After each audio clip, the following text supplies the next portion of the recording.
Hello, friends, and welcome to Pathologic Volume 9, Episode 17. Today we're going to be looking at a puzzle that is based on a mathematical theorem, the four-color theorem, which you might be familiar with. I remember being introduced to this and it being one of the very first times, maybe the first time, that I could see something that was very elegantly describable in plain English, but very difficult to see how you might prove it rigorously. And just as a brief description of what the four-color theorem is, it basically says that if you have a flat map, you can always color it with four colors with the same color never touching the same color across a border on the map. And if you try that yourself, you can prove to yourself anecdotally that it is always possible, but obviously a rigorous proof that it actually is possible goes into topology and is much more difficult. So today we've got a puzzle that is inspired by this theorem, and we will look at how that works as we take a look at the rules. In four-color tiles, we place a number from 1 to 4 into each empty cell, such that each cell is orthogonally adjacent to exactly one other which contains the same number. Just one rule today, but it's a slightly longer one. So we're basically making dominoes and tiling the entire grid with dominoes. Each domino has to have one number in it, repeated in both cells of the domino, and we can't have two dominoes with the same number touching each other. Orthogonally just means horizontally and vertically, so diagonally touching tiles with the same number would be okay. Those are all of the rules of four-color tiles, so it's time to solve a puzzle. Today's four-color tiles puzzle was set by Eric Fox. Among our givens, I see that we have some cases where the same number is adjacent to itself, and we know from the rules that's going to mean those are dominoes. So I'm going to start by boxing those in. I'm going to go ahead also and put lines in between any cases where adjacent cells have different numbers. And then we'll see what we can see. We've got a case where 2 3s are diagonally adjacent there. So that's going to put borders here, and in fact we'll define this 3 domino. This 2 domino can't go up, because if it did, this would be all on its own. So this is a domino with that one. That's what that means. And that sees a 1, a 2, and a 3. So that is a 4. What can we do that same kind of thing other places, I wonder? We could have 3 and 4. Well, this one is going to have to be a 2. This 2 can't go down, nor can it go up. Same thing with these 3s. They can't extend toward each other, so that's going to let us draw some more borders. 1s do the same thing right there. So let's get those in there.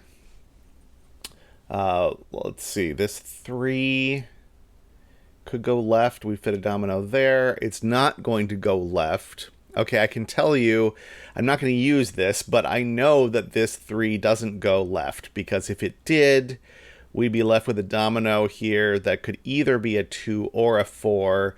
So by the fact that I know this has a unique solution, I know that's not going to happen, but I try not to use those results when solving. This 2 goes to the east. This, whatever it is, also goes east. That makes this go south. That makes this go east. I can just fill in some dominoes by following that around. This 3 goes west. All right, so let's fill in some numbers then. This is a 3. This is either a 1 or a 4. Which we'll find out from this one. So again, that uniqueness tells me this is going to have to be a 1 or a 4 in order to narrow that down, but don't have that information yet. This one, though, we do. We've got a 2, 3, and 4, so that's a 1. Let's see, where can we go next? 2 going either of these directions. Let's see, 4, this 2. If this 3 went east, we'd have domino here, domino there. That seems okay. If it went north, we'd have 1 here and 1 here. Once again, I know that's not the case by uniqueness, because this could then be a 1 or a 4. But can't really use that. This will be solvable without using that. I am confident. Oh, we've got some 1s that are diagonally adjacent that I missed earlier when I was doing that logic. So let's barricade those from each other, which gives us a couple more. Dominoes gives us this one, gives us this one. We can follow this around. Oh, we can do a lot of them like that. This coming down here is 1. This comes out this way.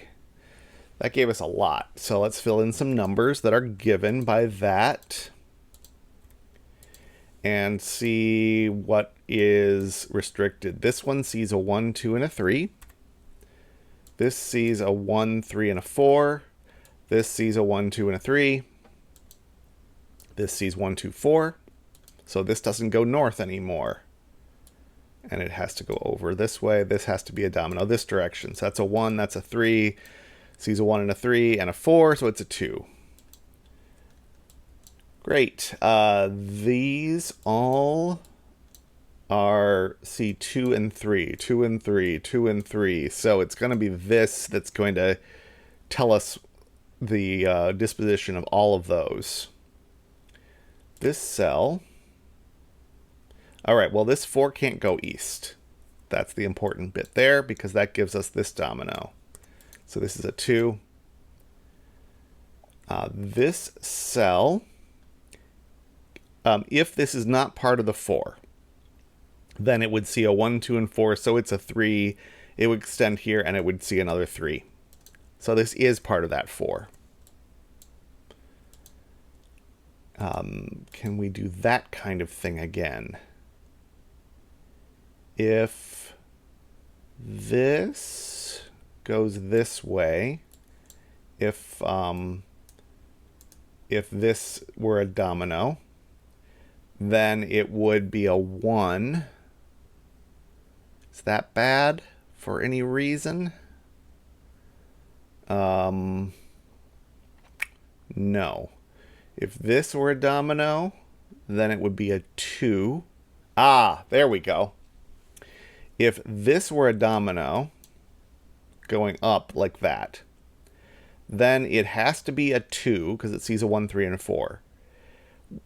Which means this can't go east or we'd have 2s touching each other. So we have a stranded cell. So this is a horizontal domino. That's going to give us the rest of our dominoes in the grid. And now we can just fill in numbers to finish this off. 1, 2, 3, 4. 1, 2, 3, 4, and that's going to give us our 4s, our 1s, and finally 4s. And that is how you solve 4-color tiles.